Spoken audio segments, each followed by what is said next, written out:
제 이름은 김민기, 40대 초반의 남자입니다. 저는 지금껏 큰 욕심 없이 살았습니다. 제 이름처럼 특별하지 않고 그저 평범하게 남들 사는 것처럼 살아왔고 앞으로도 그렇게 쭉 살고 싶었습니다. 대학 나와서 직장 다니고 결혼해서 아이가 태어날 때까지 그 바람은 순조롭게 진행되는 듯 했습니다. 그런데 내 삶은 어느 순간부터 내가 바라덩이를 벗어나 걷잡을 수 없이 폭주하기 시작했습니다. 제 인생의 비극은 그때부터 시작됐습니다. 서희, 제 아내의 이름입니다.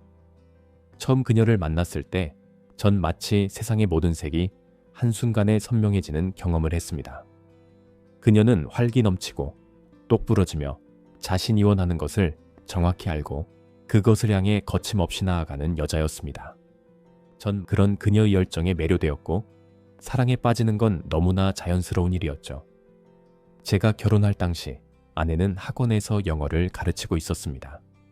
그런데 어느 날 아내는 학원 선생 그만하고 직접 학원을 차리고 싶다고 말했습니다.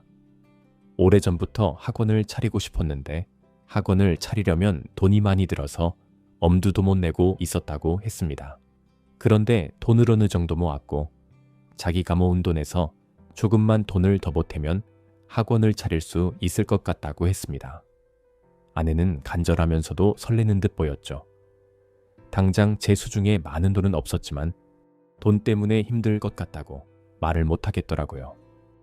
당시 아내를 너무 사랑했고 그 사람이 실망하는 모습을 보고 싶지 않았기 때문입니다. 그래서 저는 제가 모아둔 돈과 연금보험을 해지해서 아내에게 학원 차리라고 돈을 주었습니다. 그렇게 1년 뒤 아내는 어엿한 학원 원장이었습니다.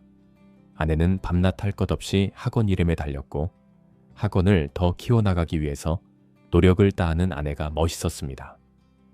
저는 아내를 온 마음으로 응원했습니다. 그런데 언젠가부터 아내가 밤낮으로 바쁘고 늦게 들어오는 것이 학원 일 때문만은 아니라는 걸 알게 되었습니다. 그때는 제가 다니던 회사에서 해고 통보를 받은 지 3개월쯤 지났을 때였습니다. 저는 그날의 충격을 아직도 생생하게 기억합니다. 낡은 상자에 제 짐을 꾸려 나오면서 세상이 통째로 무너지는 것 같았습니다. 나도 가장인데, 나에게도 책임져야 할 가족이 있는데, 앞이 막막했죠. 아내에게 이 소식을 어떻게 전해야 할까? 며칠은 해고된 사실을 아내에게 말하지 않고 있다가 일주일 뒤 사실을 아내에게 털어놓았습니다.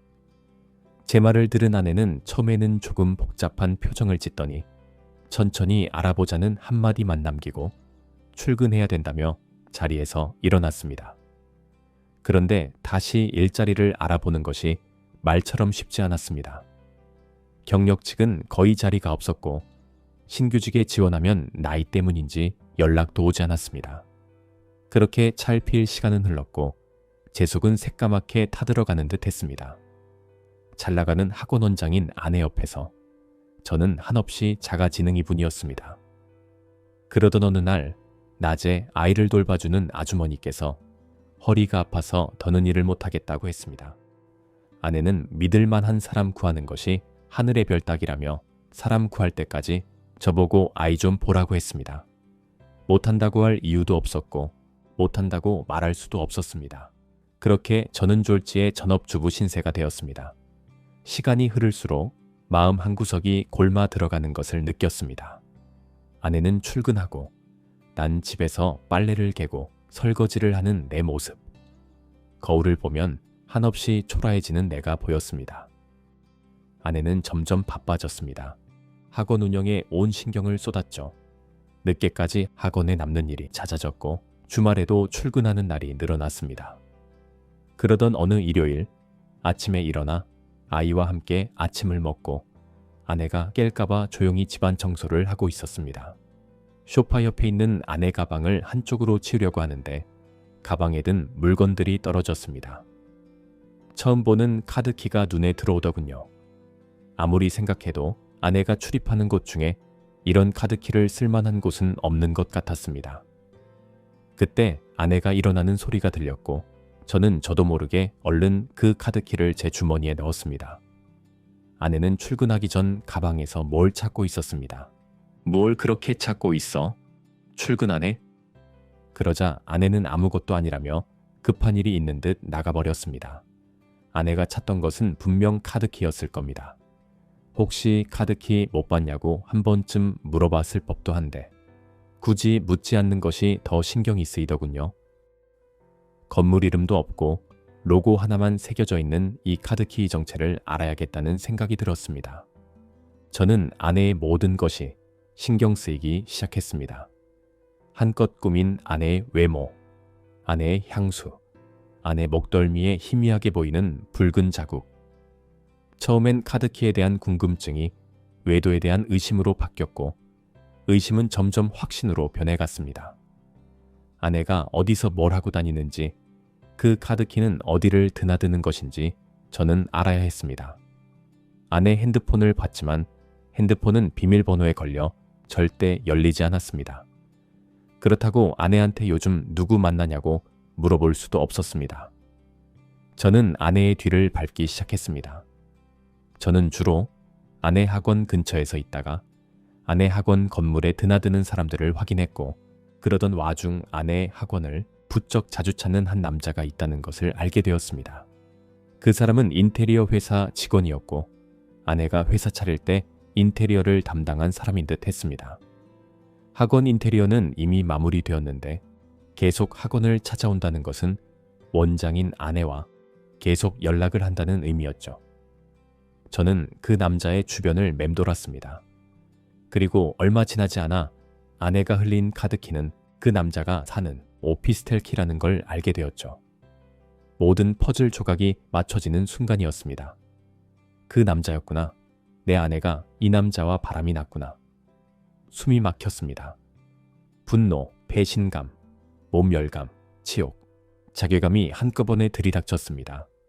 혹시나 했지만 아니길 바랬는데 아내는 카드키로 이 남자가 사는 오피스텔을 드나들고 있었습니다. 몇 번이나 갔을까? 둘은 그곳에서 어떤 시간을 보냈을까? 피가 거꾸로 솟는 느낌이었습니다. 어린애가 있고 남편이 있는 여자, 가정 있는 여자를 만나는 남자. 정말 눈이 뒤집히는 것 같았습니다. 두 사람의 모습이 자꾸 머릿속에 떠올라 미칠 것 같았습니다. 저는 당장이라도 그 남자의 멱살을 잡고 때려 눕히고 싶었지만 곧 이성적인 판단이 저를 붙잡았습니다. 생각하자, 침착하자, 스스로를 수없이 달래고 또 달랬습니다. 저는 두 사람을 꼼짝 못하게 만들고 둘을 무너뜨릴 수 있는 건 확실한 증거를 잡는 것이 최선이라는 생각이 들었습니다. 아무리 속이 뒤틀려도 섣불리 행동하면 안 된다고 몇 번이고 되뇌었습니다.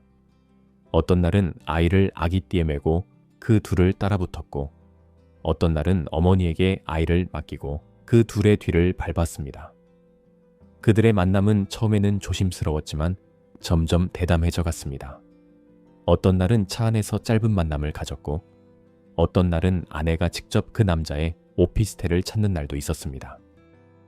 차마 눈뜨고 볼 수 없는 광경을 목격하고도 그 순간에는 지켜볼 수밖에 없는 현실 앞에서 울분을 토했습니다.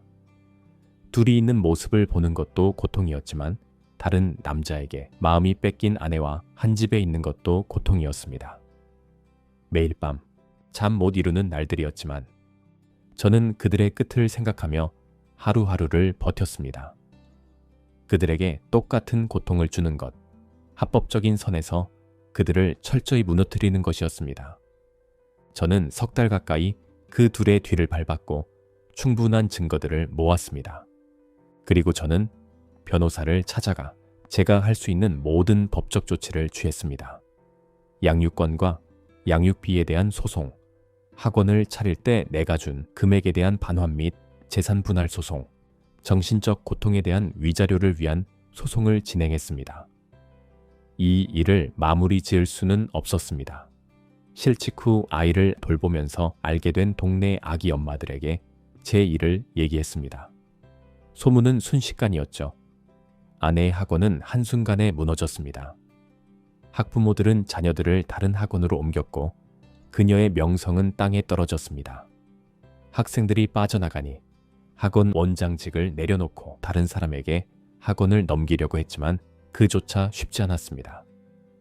안 좋은 소문이 퍼진 학원에 아이들을 보낼 학부모는 없다며 학원을 인수하려고 하는 사람들이 없었죠.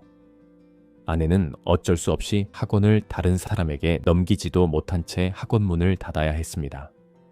아내가 만나던 그 남자 역시 마찬가지였습니다. 인테리어를 하는 사람들 사이에 소문이 퍼지면서 경쟁업체 사장님들이 이 소문을 인테리어를 의뢰한 사모님들에게 흘린 모양이더라고요. 그랬더니 사모님들이 그런 더러운 인간한테 우리 집 인테리어를 맡기고 싶지 않다며 계약을 하기로 했던 사람들도 모두 돌아섰다고 합니다.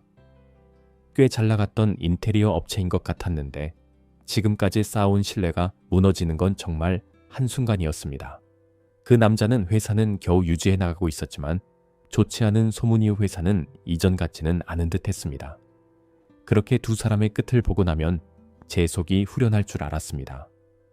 그런데 상처받았던 마음이 그렇게 쉽게 회복되지는 않았습니다.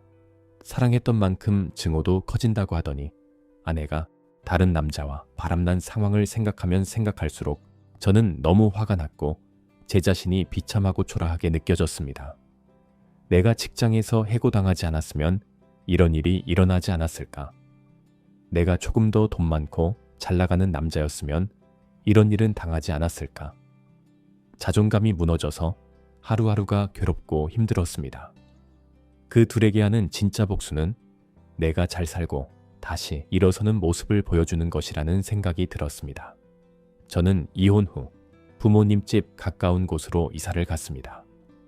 낮에는 아이를 부모님께 맡기고 저는 저의 새 출발을 위해서 고민하고 정보를 수집했습니다. 제일 먼저 제가 진짜 하고 싶은 일은 무엇인가, 내가 가장 잘할 수 있는 일은 무엇인가에 대해서 고민했습니다. 그리고 저는 제가 이외로 집안 청소하고 집을 정리하고 음식을 만들어서 사람들에게 먹이는 걸 좋아한다는 걸 알게 되었죠. 직장 다니면서 회사 생활은 한평생 못할 것 같다고 생각했는데 집 청소하고 음식 만드는 건 평생 할 수 있을 것 같다는 생각이 들었습니다. 그때부터 저는 전국 곳곳 경치 좋은 시골집을 알아보러 다녔습니다. 그리고 충청도의 규모도 괜찮고 주변 경치도 좋은 마음에 쏙 드는 시골집을 구하게 되었습니다. 저는 그 집과 마당을 청소하고 관리했습니다. 그리고 내부는 모두 수리해 아늑하고 깨끗하게 바꾸어 아침밥 주는 시골 민박집을 시작했습니다.